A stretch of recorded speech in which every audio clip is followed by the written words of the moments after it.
Welcome to Vancouver International Airport.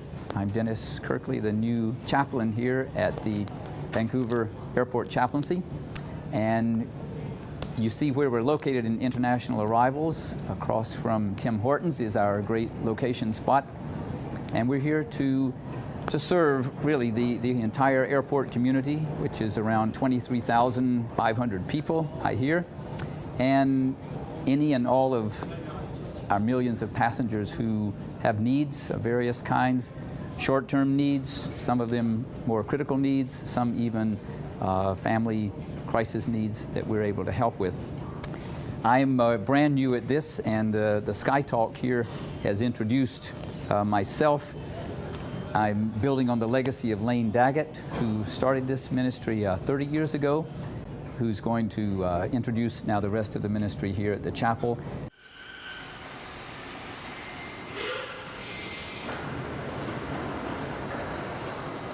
Obviously, our clientele, our parishioners are on the move and on the go. But basically, many of them we only see briefly for sometimes for an hour or so between flights. That has its obviously disadvantages, but it also has some advantages in terms of people sharing quite quickly some things that they are concerned about. Then about half the time is spent with the airline airport staff, which we do see on a regular basis, even on a daily basis. From the very beginning, we determined that we would really like to have a warm, personable, friendly face to welcome people as they come into the chapel. So we rely on about 45 volunteers to help us with that. I'm a general information person. Other individuals come as refugees and they may need lodging overnight. I basically take their information, and if Lane is either on a walkabout or I have his cell phone, so I'll phone him and tell him who I have, and he may ask me to phone a certain lodge. I'm just there to make sure that if anyone needs help, that there's someone physically present, and there have been numerous cases where there's people who've either missed their flights or, you know, they want to claim refugee status and they need a place to stay before they get to a shelter. So in that case, we would set up beds for them downstairs. The Fairmont Hotel has been great. Every time I take someone there, they let them shower for free. So that's been really nice as well, so they can get cleaned up if they've had a long journey. As I said before, having been here at the airport for many years, prior to my now job in the hotel business, understand how well they help people who are stranded. People get stranded with weather, misconnecting flights, whatever. They don't have money. They don't have a place to stay.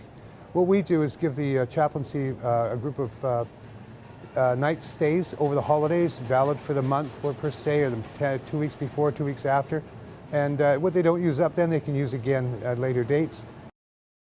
I take care of the airlines, the government agencies, the ground handlers, and I also have, as a luxury, taking care of the chaplaincy. The chaplaincy is like a lifeboat for the airport community.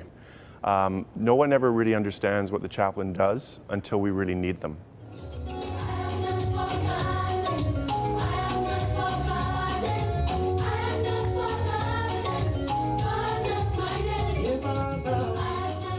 A couple of years ago, Lane approached me. There was a choir that was coming to Canada, the Wototo group, I believe, and never had heard this group before. And I know that Lane was not in the marketing business of promoting groups, but we took a listen to him. I went on the website actually to listen to the group. Thought it was amazing. They were just before the Olympics, and the group was just insane. It was so good. The music, the children's energy, the halo around them was amazing. And the funny thing was the children came up and Lane said to the group, "This is David Parson. He's the one who allowed you to play here today." And just the smiles on their faces and just the expressions of what they had achieved here, I think I was ready to take them all home actually for dinner.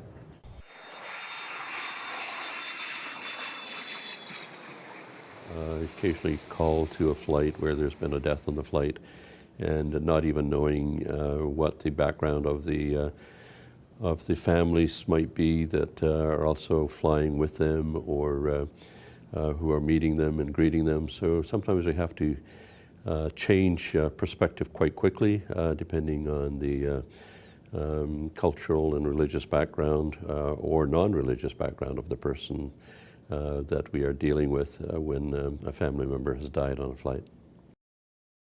We are a nonprofit society. People make a donation to us, people who believe in what we are doing and the ways in which we are doing it, for which they will get a tax receipt. And so a good portion of what we have to raise for our funding comes from individuals. The chaplain picks up items from me after 60 days of lost and found items being in my possession. I sort everything out and pass them along to the chaplain for his thrift shop. We have two wonderful volunteers, Linda and Doug, who man that operation for me. I find it therapeutic to be there on a Friday afternoon. So now our email list is somewhere around 1,200 people now, and growing every week, and it gets the interest out.